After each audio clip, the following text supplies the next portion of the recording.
Why would a sword designer decide to make a cutlass double-edged? Hi folks, Matt Easton here, Schola Gladiatoria and Easton Antique Arms. Now, because I'm an antique sword dealer, I often get interesting swords coming through my business, and this is one of them. In fact, this one is already sold and going off to a customer. But the thing that was really unusual about this, and the reason that I thought I needed to make a quick video about it, is that it is double-edged. Now, is that strange? There are lots of double-edged swords in history, of course. There's, rapiers and Viking period swords and, knights' long swords, all sorts of swords are double-edged. But it is absolutely unusual to find a naval cutlass that is double-edged. And this is a particularly unusual variant of the 1845 pattern. What I've got here is a somewhat more normal one, and that is a wedge section. That is, the blade has an edge at the front and has a flat spine at the back. And normally cutlasses, in fact most cutlasses across the world throughout history have been like this. Now, I guess you could ask, why were most cutlasses single-edged? And that could be a video in its own right, but there's a number of advantages to having a single-edged blade. Apart from anything else, it's quicker and easier and cheaper to make. So given that in Britain from 1845, in fact, going all the way back to the 18th century, standard cutlasses had single-edged blades. Sometimes they were straight, sometimes they were curved. But given that there was an acknowledged pattern going all the way back which had a flat back to the blade and an edge, why is it that some people decided to make some of these double-edged? And this, in fact, this pattern, this model doesn't have a name. We actually don't know who they were made for, why they were made, why they were double-edged, why did they go to the effort of making a specifically double-edged variant. So what I'm going to look at here is a few reasons of why possibly someone might have decided to make the cutlasses for their ship or their particular unit double-edged. But before we get into that, we're going to have a very quick word from our kind sponsors for this video. So today's video is coming to you thanks to Manscaped. Now, for any of you who've never noticed, I'm bald, and this is going out to all you other bald kings out there. I've got an amazing deal for you today from Manscaped, who are sponsoring this video. We've got the Dome Shaver Pro and Dome Soother. These five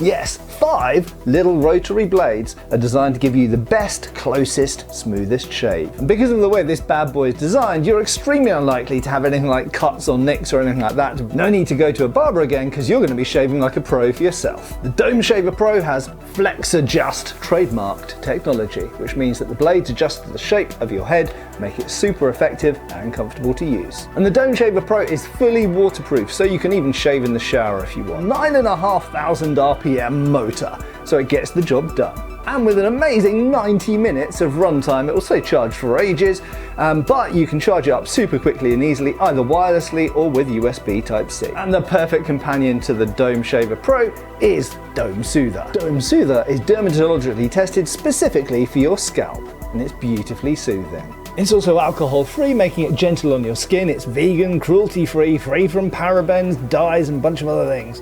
So you can feel great about what you're putting on your scalp. So Dome Shaver Pro and Dome Soother from Manscaped will let you take your head grooming to the next level. And even if you're not a beautifully bald person already, you can join our clan. So if you're ready to take your personal grooming to the next level, go over to manscaped.com. And if you use my special promo code SCHOLA, see how we made that really nice and easy for you, and you're going to get 20% off, a massive fifth off, as well as free international shipping. Right now at manscaped.com, link down below. Trust me, your scalp is going to thank you. Thanks a lot to manscaped.com for sponsoring this video. So thanks for sticking with me. Now let's get back to the main topic of this video, which is, why is this cutlass double-edged? Well, for just very briefly, for any of you who are specifically interested in Royal Navy swords or British Army swords, antique swords of this nature, this hilt is the 1845 pattern, completely regulation. The blade is unusual because it is double-edged.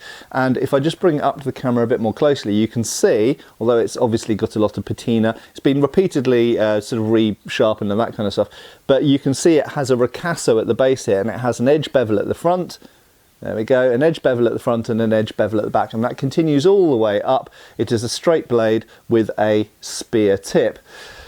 So here are my thoughts on why someone in the Navy might have chosen to order cutlasses for his ship to have double edges. Now my guess is that this was probably a custom order. Okay, so there's no maker's name, there's no maker's marks, there's no War Department marks or anything like that, Board of Ordnance, anything like that. But someone must have decided to step outside of the normal regulation single-edged pattern and make a double-edged one. So the first idea, I've scribbled down some ideas down there. The first idea here is that clearly a double-edged blade can cut both ways. Okay, that's obvious. So on a simplistic basis, that means that not only can I give cuts as you would normally do in the saber system with the front edge, okay, but additionally I could, having passed through, immediately come back with a cut with a backswing. Now this is something absolutely that we find done with things like side sword and medieval longswords and things like that. Some swords have just a sharpened false edge up here. So sabres, for example, or indeed something like a Langmesser or a Dussac, usually just has a false edge up here. Now that actually limits what you can do with the back edge.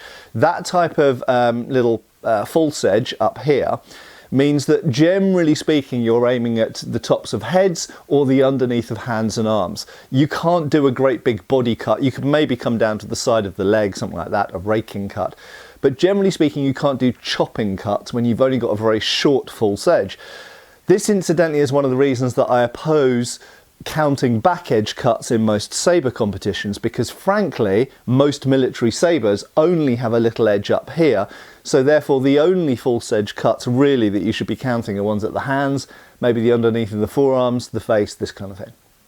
Generally speaking, you can't do a great big cleave with the back edge like you can do with the longsword, because you don't have enough edge to do it.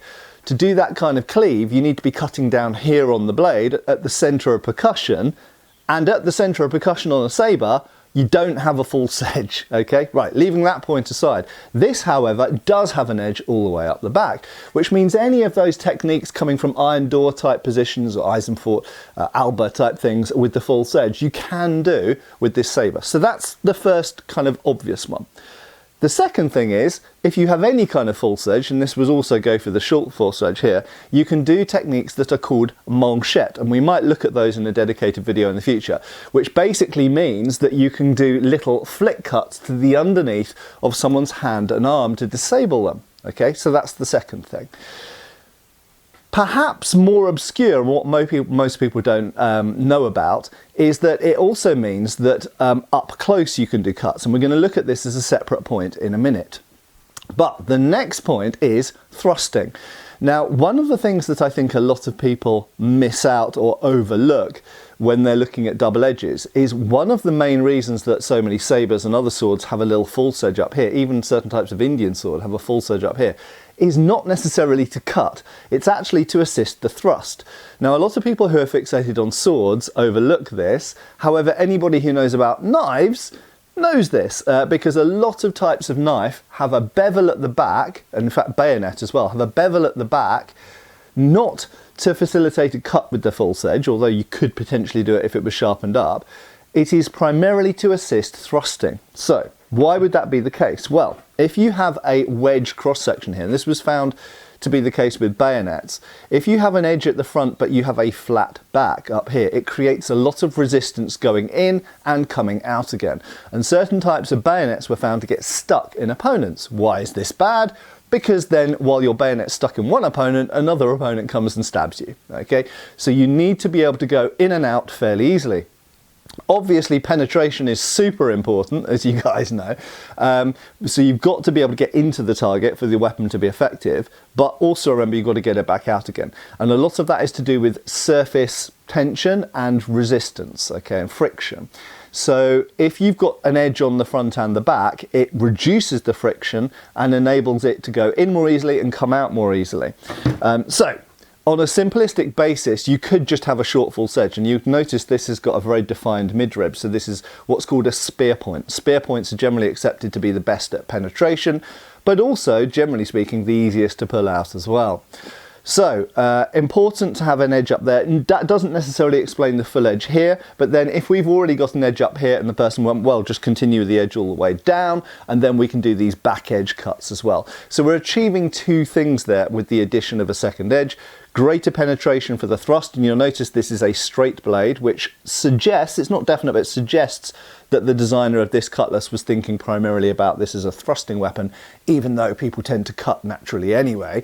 But in addition to that, having the full false edge means that they can do these big old cuts with the back edge as well. Now, having that ability to cut both ways has some interesting implications, specifically when we're talking about naval cutlasses.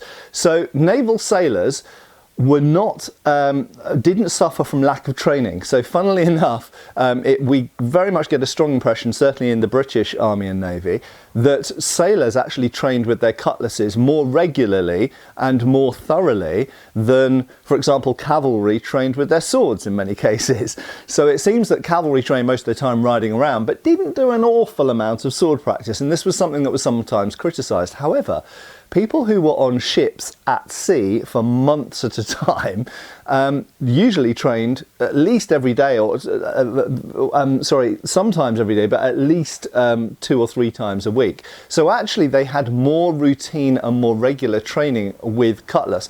And this is actually sort of manifested, sort of demonstrated in the fact that in the British Army, the infantry sword exercise was based on the cutlass exercise, both under Henry Angelo and then later on under Sergeant Towhee as well. So in very many cases in British history, it was the cutlass training that drove forward and led and inspired the army sword training for cavalry and for infantry officers and people like artillery gunners.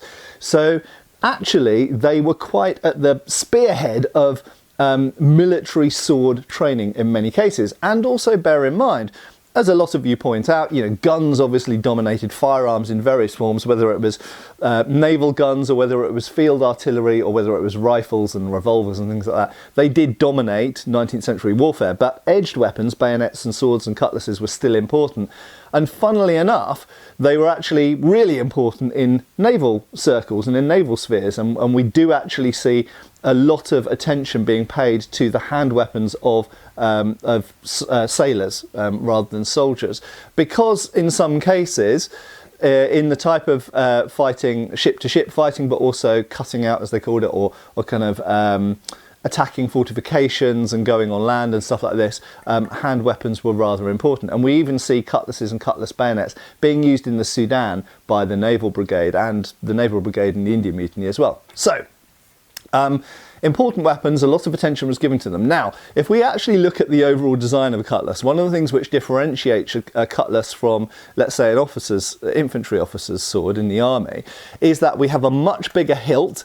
The overall weight is heavier, we have a solid iron grip, and it's quite crude, okay? Now, I'm going to come back to the double-edged nature here in a second, but that means that these weapons were made for brawlers. So they were, you know, if I just pick up an officer's sword here, this is a very much more, we could say, flimsy and sort of dainty object compared to this blooming great cast iron gripped, wrought iron hilted, bowl hilted brawler's weapon here. So we've got a bunch of these naval sailors who are highly trained, they're highly physical and fit, they're operating, whether it's steam boilers in the age of steam or whether they're going up and down rigging.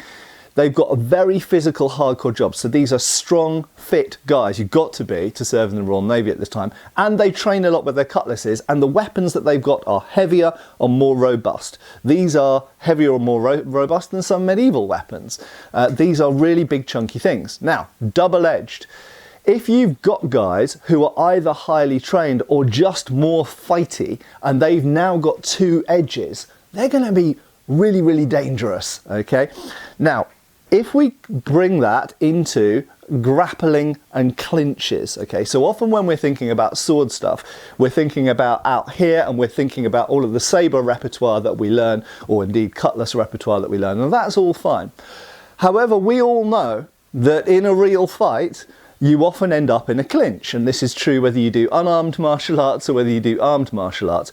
And if we look at medieval and Renaissance treatises, there is loads of close-in grappling stuff. It could be that the person who designed this sword or ordered these swords for his men on his ship, if we assume it was a ship, could have been a gun battery at a fortification, but let's assume it's a ship. Then it could be that his men were really rough and tumble, and he knew that up close, if they had two edges, this would offer them a few advantages. First of all, it means that when you come in close, yes, of course, you can punch with this, you can smash with the pommel. It means that any direction that you move this sword, it's going to be causing wounds because it's got a sharp front edge, obviously it's got a point, and it's got a sharp back edge. As we've talked about, that makes it more offensive. But secondly, one of the dangers of getting into a clinch up close and a grapple with a sword is that your sword gets immobilized because the opponent grabs it in some way. Now, as we see from the Fairbairn-Sykes knife, one of the principal reasons why the Fairbairn-Sykes dagger is given two edges is to make the blade harder to grab. This is explicitly mentioned by Fairbairn. And a single-edged blade is easier to grab because it only has one sharp edge. So even if on a most crude level, defensive wound type thing, you just end up in a clinch and grabbing the person's blade, the very worst that is going to happen is you're going to get badly cut on the side that the blade is. If you have a double-edged blade, it is far harder to apply pressure to that blade with a normal conventional grab. Obviously there's ways you can get around that by grabbing the flat. But with a normal defensive wound type grab, you now have two edges exerting force, and all of that energy is concentrated on a much smaller surface area. So fundamentally to say, a double-edged blade is more complicated and tricky and dangerous to grab than a single-edged blade. So it could be an anti-grappling or anti-disarming thing as well. It means up close, it is harder for the opponents to deal with your blade, and you can keep going with it and doing whatever you need to do with it in a way that makes it more difficult for the opponent to grab your blade and close in with you. But secondly, if we look later to Hutton's book, The Swordsman, and specifically the 1897 version, How to Fight an Uncivilized Enemy, quite appropriate in this conversation, he actually uses the back edge for all sorts of close-in clinch cuts.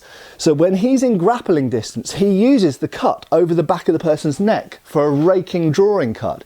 He uses the cut round behind the back of the person's thigh and hamstrings, the coup de Jarnac down here. So indeed, in a clinch and in a very close situation, there are a lot of cuts you can do, pulling back with that back edge, in a way that you wouldn't be able to do if you just had a little sharpened false edge up here. Or indeed, if you had a sword which didn't have any back edge at all. It means that in that close-in clinch, you can't very easily turn your front edge round, but you can easily use the back edge to pull and cut. So in other words, it makes the sword having two edges far more dangerous in a clinch, in a grapple, but also far more able to resist the opponent's efforts to clinch, to grab or disarm your sword from you. So the final reason possibly why in reality this might have been double-edged, and I suspect that almost all of you probably won't have guessed this one. It requires quite a lot of background knowledge of the British Army and Navy. So to make a parallel comparison, in the British Army for English specifically, or Welsh indeed, or Irish officers, in the infantry, they carried the 1845 brass-hilted sabre, essentially. However, if you were in a Highland Scottish regiment, okay, one of the Highlander regiments, then very often, very usually in fact, you carried a basket-hilted broadsword. Now this was for symbolic, patriotic, nationalistic reasons.